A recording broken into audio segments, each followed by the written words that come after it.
सो hey guys, welcome back. 10 तारीख है, 18 तारीख ट्यूसडे का डेट। निफ्टी 50 के अंदर एनालिसिस शुरुआत कर दे। देखो, निफ्टी 50 के अंदर ना आप लोग को मंथली टाइम फ्रेम में कुछ दिख रहा है, वीकली टाइम फ्रेम में, डेली टाइम फ्रेम में। मंथली टाइम फ्रेम में आप लोग को क्या दिख, आज market gap down gap up open हुआ है। पहले एक सेकेंड सब हटा देता हूँ जिससे आप लोग को क्लियर दिखे। ये देखो, अब देखो मंथली टाइम फ्रेम में ना हम लोग को दिख रहा है कि नीचे से कौन आ रहा है, बायर्स आ रहे हैं। कौन आ रहा है, बायर्स आ रहे हैं। ये कहाँ तक आ सकते हैं, ये कितना उठा सकते हैं? ये कैंडल का फर्स्ट 0.5 तक तो आराम से आ सकते हैं। तो ये वाला वीकली में मैंने 0.5 मार्क किया हुआ आप लोग के, और डेली में भी दिख रहा है आप लोग को। ठीक है, ये 0.5 का लेवल है। अब देखो, जब 0.5 का लेवल हम लोग को मिल गया, ऊपर का रेजिस्टेंस मिल गया, वीकली में हम लोग को अब क्या दिख रहा है कि मार्केट के अंदर ना ये जो बायर्स आए हुए थे, ये सेलर्स, यहाँ पे एक पॉज और ये सेलर्स आए। ठीक है, ये हम लोग को दिख रहा है। जब ये सेलिंग है, नीचे से यहाँ से बायर्स से पॉज मिला है यहाँ पर। अब यहाँ से क्या होएगा ना, बायर्स आएंगे। अब ये कैसे भी आ सकते हैं। तो इन लोग ने क्या किया ना, फर्स्ट डे बाइंग कर लिया।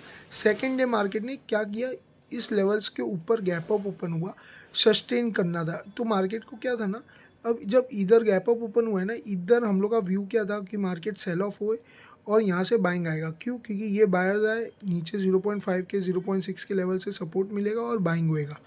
ठीक है, इस तरह का कुछ व्यू था, क्योंकि बाइंग साइड मार्केट हो चुका है वीकली में, मंथली में, डेली में। ठीक है, क्योंकि अब देखो, क्योंकि ये देखो, ये पॉज कैंडल हम लोग को दिख रहा है, ये सब अपर लेवल्स पे जा रहा है, अपर लेवल्स पे जा रहा है अब। ठीक है, तो ये हम लोग को पता था कि बाइंग होएगा। कितना जाएगा बाइंग? यहाँ तक जा सकता है, यहाँ तक जा सकता है, कितना भी जा सकता है। बट हम लोग को तो इंट्राडे के हिसाब से टारगेट्स रखना है ना। तो हम लोग को दिखा कि मार्केट के अंदर डेली टाइम फ्रेम में जैसे ही हम लोग जाते हैं, डेली टाइम फ्रेम में हम लोग को दिख रहा है कि मार्केट के अंदर ना यहाँ से ये टारगेट्स बनेंगे कुछ इस प्रकार की। यहाँ से जो सेलर्स आए, ये सेलिंग, ये सेलर्स, ये जो नए यहाँ से सेलर्स आए थे, कुछ इस तरह से प्राइस एक्शन बना था। ये पॉज कैंडल और यहाँ से एक प्राइस एक्शन बना है। ठीक है, तो मार्केट इधर है। तो इस कैंडल का हम लोग को एक रेजिस्टेंस देखना है, जहाँ पे सपोर्ट रेजिस्टेंस मिलेगा हम लोग को। और वो हम लोग को कैसे देखने को मिलेगा? देखो, हम लोग गए 1 घंटे के टाइम फ्रेम। अब देखो मार्केट उड़ भी रहा है। ठीक है दी, छोड़ो, अभी ये ट्रेड तो हम लोग ले नहीं पाएंगे। देखो, 1 घंटे के हिसाब से मार्केट को यहाँ पर पॉज करना था। मार्केट ने फर्स्ट 15 मिनट्स में यहाँ पे पॉज दिखा के बाइंग कर दिया। देखो, फर्स्ट 15 मिनट्स में यहाँ पे हम लोग का क्या व्यू था ना, कि मार्केट डेली टाइम फ्रेम में रेजिस्टेंस लेगा। बट इसने 15 मिनट में रेजिस्टेंस लेके उसको ब्रेक करने की कोशिश कर दी। तो इसके अंदर क्या हम लोग को एंट्री करना चाहिए था? कतई नहीं करना चाहिए था डायरेक्ट। बट 5 मिनट में भी इसने पॉज कर दिया था। तो इसने और कंफर्मेशन दे दिया कि इसके ऊपर हम लोग को बाइंग करना है, इसका एज अ स्टॉप लॉस लगा के। और मार्केट ने जो अच्छा सा मोमेंटम दिया है, जो अच्छा मोमेंटम दिया एग्जैक्ट टारगेट तक, यहाँ पे पॉज लिया था। 5 मिनट और 15 मिनट के हिसाब से मार्केट के अंदर ट्रेड बन चुका था। बट मैंने इधर ही ट्रेड्स इतने सारे किए ना कि मेरे लॉस हो गए काफ़ी सारे।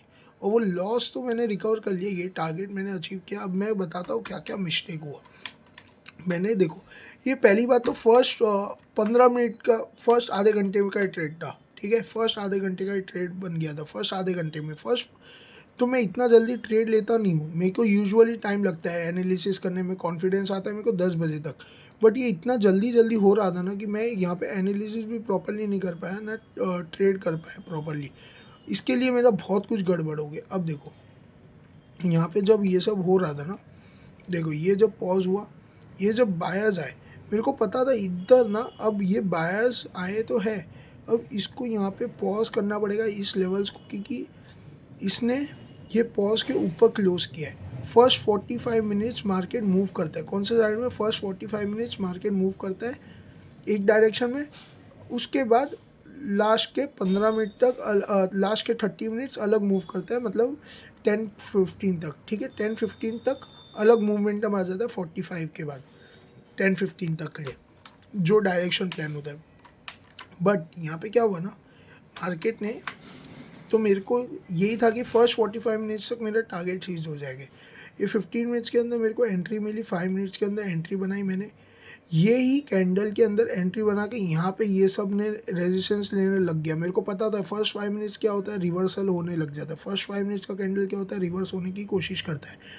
बट जब सेकेंड कैंडल भी मूव कर जाता है तो फर्स्ट 5 मिनट्स को सस्टेन करने की कोशिश करता है या फिर पूरा रिवर्स कर, मतलब फर्स्ट 5 मिनट्स को सस्टेन करता है मोस्टली, क्योंकि अगर स्ट्रॉन्ग बन गया। तो यहाँ पे ये बिल्डअप हो रहा था।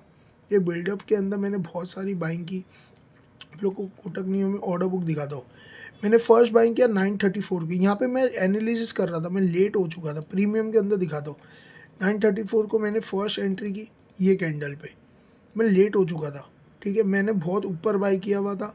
ये इन्वर्टेड हैमर काफ़ी बड़ा था, इसके ऊपर भी क्लोजिंग नहीं हुआ था, सॉरी इसके ऊपर क्लोजिंग हुआ था अच्छी से, ठीक ठाक क्लोजिंग था। तो ये सब तो था, बट 15 मिनट में उस वक्त इतना कुछ खासा सपोर्ट नहीं मिल रहा था। 15 मिनट में क्लोजिंग नहीं मिला था, जबकि 15 मिनट में मार्केट ने इस इन्वर्टेड हैमर के ऊपर क्लोज किया था, बट इधर हुआ नहीं था। कोई दिक्कत की बात नहीं है। बट फिर मैंने ये क्वांटिटी ऐड ऑन की, एक और क्वांटिटी ऐड ऑन की। कॉन्फिडेंस था मेरे को ये ट्रेड की मूवमेंट हम कर सकते हैं। 936 को एक और क्वांटिटी ऐड की, वही 124 के प्राइस पे। देखो 134। इस वक्त मेरे को कुछ भी एनालिसिस नहीं था बैंक निफ्टी का, ठीक है। इस वक्त मेरे को कोई व्यू नहीं था बैंक निफ्टी का, और ना मेरे को निफ्टी का भी इतना कुछ क्लियर व्यू था। मैं एनालिसिस ही कर रहा था, हुआ नहीं था मेरा एनालिसिस। मैंने इधर ही मैंने बाई किया कि 15 मिनट्स के हिसाब से ट्रेड बन रहा है कि मार्केट ने इन्वर्टेड हैमर जो मेरे को रिट्रेसमेंट चाहिए उसके हिसाब से, रिट्रेसमेंट के बाद वो भी इन्वर्टेड हैमर का रिट्रेसमेंट है, तो इसके बाद इसका ब्रेकआउट हुआ है तो मार्केट काफ़ी अच्छा मोमेंटम करेगा। तो फर्स्ट 5 मिनट्स के अंदर मेरे को ऐड ऑन किया मैंने क्वांटिटी। फिर मैंने 936 इधर ऐड ऑन किया 124 की प्राइस पे, जैसा आप लोग देख सकते हो। फिर ये सब जब मेरा एसएल क्या बन चुका था ना, अब ये जब दो ग्रीन कैंडल बन चुका था, मेरा एसएल ये बन चुका था सब चीज़ पे। बट एक्चुअल एसएल क्या था, यही था मेरा।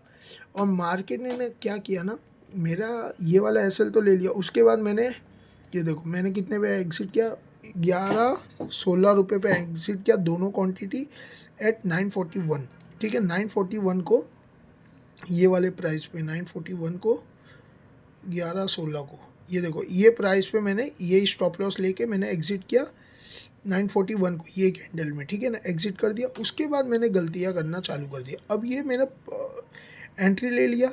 अब मेरे को दिख चुका है कि मार्केट ने ना 15 मिनट्स में क्या किया, सस्टेन किया। फर्स्ट 5 मिनट्स में ब्रेकआउट दिया हुआ है। मार्केट ने इसको क्या किया, रिट्रेस किया हुआ है। थर्ड कैंडल ने रिट्रेसमेंट किया हुआ है, बट मार्केट ने इसको अभी भी सस्टेन किया हुआ है। मार्केट ने अभी तक बियरिश मोड दिखाया नहीं है, और मेरा स्टॉप लॉस तो एक्चुअल यही था। अब मार्केट के अंदर जब तक इसका लो ब्रेक नहीं होता ना, तब तक मेरी एंट्री बनी हुई रहेगी, ठीक है। ये होना चाहिए था मेरे को, इधर ऐसे नहीं ट्रेड करना चाहिए था, ना बुक करना चाहिए था। और बुक कर दिया था तो फिर मेरे को एड ऑन वापस सही प्रकार से करना चाहिए था। देखो उसके बाद मैंने गलतियाँ चालू की। ये मेरा हो गया। ये वाला होने के बाद ना मैंने ना 115 पे वापस क्वांटिटी बाई की, 115 और 115 पे वापस दो क्वांटिटी ऐड ऑन हुई है। टाइमिंग देखो 947 पे दो क्वांटिटी ऐड ऑन हुई है। अब देखो जब ये 947 मतलब ये वाला कैंडल, ठीक है, 947 को ये वाले कैंडल पे मैंने एज ए हैमर जब मेरे को दिखने लग गया कि भाई मार्केट मूव करने लग गया, मैंने इधर क्वांटिटी ऐड ऑन की। अब मेरे को इधर से सेल ऑफ ही नहीं करना चाहिए था। ये क्वांटिटी जब ऐड ऑन की ना, मेरे को ये स्टॉप लॉस लगा के बस रखना चाहिए था, जो मैंने बाद में किया। वैसे देखो इसको मैंने एग्जिट कर दिया 949 को, तुरंत ही एग्जिट कर दिया 112 पे, ठीक है, जब ये नीचे जा रहा था। अब ये गलती की, 112 पे मैंने एग्जिट कर दिया, मेरे को यहाँ पे भी लॉस हो गया। दोनों क्वांटिटी एग्जिट की, एक क्वांटिटी ऐड की, एग्जिट की। फिर एक और क्वांटिटी तुरंत बाई किया। ये मेरा बाई सेल होने लग गया फालतू का। फिर मैंने देखो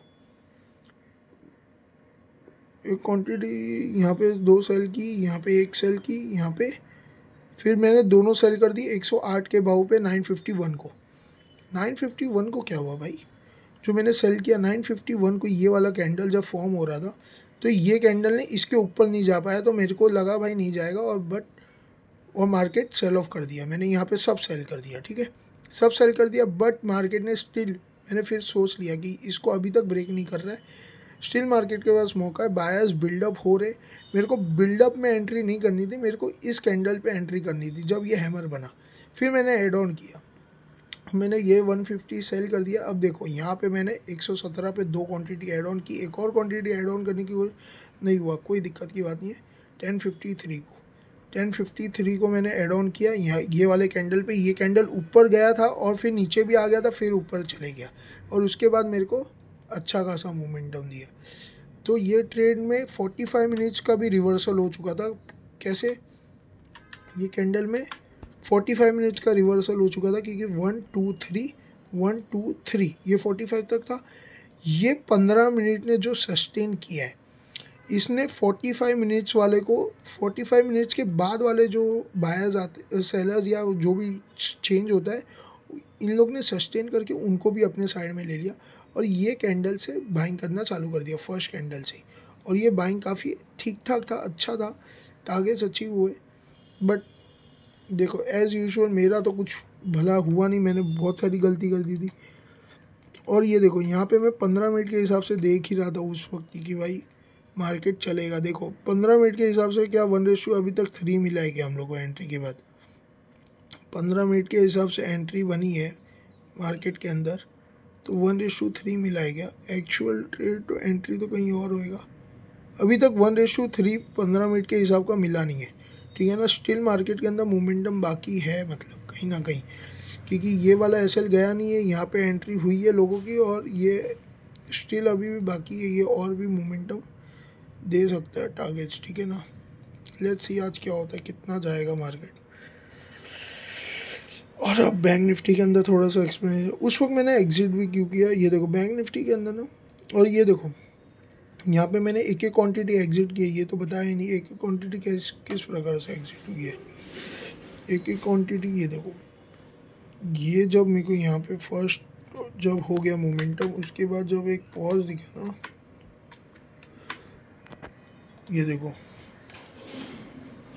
यहाँ पे फर्स्ट क्वांटिटी पॉज मिला, इसका लो ब्रेक हुआ ना, तब मैंने एग्जिट कर दिया क्योंकि ये एक मिला है पॉज, इसके अंदर ही हम लोग को स्टॉप लॉस मिला है और ये मूव ही नहीं किया, कोई दिक्कत की बात नहीं है। अब देखते जो भी रहेगा अपडेट दूंगा। बैंक निफ्टी के अंदर क्या सीन चल रहा है ना, बैंक निफ्टी के अंदर डेली टाइम फ्रेम में 1 2 और 3 ये तीनों का लो ब्रेक कर दिया था और ऊपर से ये वाला लेवल का कहीं ना कहीं ये बचा हुआ था, रेजिस्टेंस बचा हुआ था, तो वही रेजिस्टेंस अभी मिल रहा है। लेट्स सी कितना टाइम होल्ड करता है, ठीक है ना। जो भी ट्रेड रहेगा अपडेट दूंगा, ठीक है। देखो यहाँ पे अभी 5 मिनट्स में एक मोमेंटम दिखाने की कोशिश कर रहा है, बट 15 मिनट्स खींच चुका है, तो कुछ मतलब नहीं है। जो भी रहेगा अपडेट देता हूँ, चलो।